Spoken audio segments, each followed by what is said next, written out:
আলাইকুম বন্ধুরা, আমি ফয়সাল আহমেদ। আপনারা দেখছেন আমার চ্যানেল কারাটে বয় ফয়সাল। চলে আসলাম একটা নতুন ভিডিও নিয়ে। আজকে ভিডিওতে আমরা আলোচনা করব তাইচি কি এবং এটা কীভাবে কাজ করে এবং এর উপকারিতা কী। তাইচি হচ্ছে বন্ধুরা এক ধরনের একটি মার্শাল আর্টস। এই কুম্ফু প্রজাতির একটি মার্শাল আর্টস। যত ধরনের কুম্ফু মার্শাল আর্টস আছে তার মধ্যে তাইচি হচ্ছে একটু ভিন্ন। তাইচি এক ধরনের পাওয়ারফুল একটি মার্শাল আর্টস, তবে এটা দেখতে খুবই সিম্পল মনে হয়। যতটা সিম্পল মনে হয় আসলে এটা এতটা সিম্পল না। এটি প্রচুর শক্তির একটি কাজ এবং এটি করার জন্য আপনাকে প্রচুর দক্ষ হতে হবে। যারা তাইচি প্র্যাকটিস করেন তারা দেখতে যথেষ্ট সাধারণ হয়ে থাকে এবং তাইচি তারা শুধু ফিটনেসের জন্য প্র্যাকটিস করে থাকেন।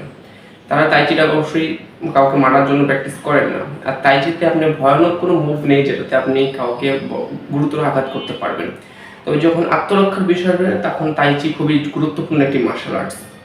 এবং তাইচির আরও বিভিন্ন কাজ রয়েছে, যেমন নিজের শারীরিক শক্তি বৃদ্ধি করে। অনেকেই ভেবে থাকেন যে তাইচি করলে যে শারীরিক শক্তি বৃদ্ধি হয় না, আসলে এটা ভুল কথা। এটি মাসেলের উপরে প্রচুর পরিমাণে প্রেশার তৈরি করতে পারে, যাতে আপনার শারীরিক শক্তি অনেক সহজে বৃদ্ধি পায়। যারা দেখবেন তাইচি করে তাদের দেহ একটু শুকনো হলেও কিন্তু তারা তাইচি খুব স্পিডে এবং শরীর প্রচুর শক্তি দিয়ে করতে পারে।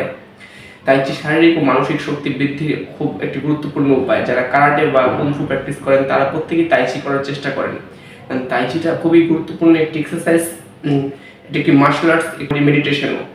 তাই যে ব্যক্তি তাইচি করবে তার ভিতরে খুব গুণ থাকবে, যেমন মার্শাল আর্টসের গুণ থাকবে, মেডিটেশনের গুণ থাকবে এবং এক্সারসাইজেরও গুণগুলো থাকবে। তাই যারা এইগুলো প্র্যাকটিস করবেন তাদের শারীরিক শক্তি এবং মানসিক শক্তি অত্যন্ত বৃদ্ধি হয়ে থাকে।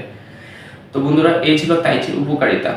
তো তাইচি কি আপনারা সেটা বুঝতে পেরেছেন, আর না বুঝে থাকলে অবশ্যই আমাকে কমেন্ট বক্সে জানাবেন। তাইচি সম্পর্কে জানতে আর হলে এবং মার্শাল আর্ট সম্পর্কে আরও কিছু জানতে চান তাহলে অবশ্যই আমার চ্যানেলটি সাবস্ক্রাইব করে পাশে থাকা বেল আইকনটি প্রেস করে রাখবেন, কারণ আমি নিত্য নতুন মার্শাল আর্ট বিষয়ে ব্যায়ামের বিষয়ে ভিডিও আপলোড করে থাকি। তো বন্ধুরা, আজকের মতো এই পর্যন্তই। সবাই ভালো থাকবেন। আসসালামু আলাইকুম।